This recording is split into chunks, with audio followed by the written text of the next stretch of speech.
Good morning guys.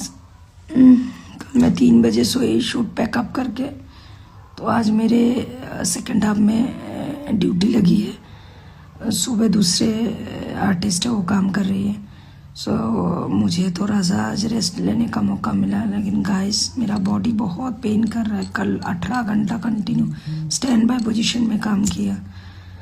जो भी हो काम तो करना है। मैं उठ के रेडी हो जाऊंगी। सोचा आपको गुड मॉर्निंग बोल दूँ। मेरा एक नया Malayalam series thriller cum suspense, it's a very beautiful story. I love मेरी लाइफ में सबसे मुझे लगता है ये बेस्ट वर्क है as per story. So guys NMX को सब्सक्राइब करिए, series.com NMX को सब्सक्राइब करिए, मेरा मलयालम सीरीज़ का मज़ा लीजिए।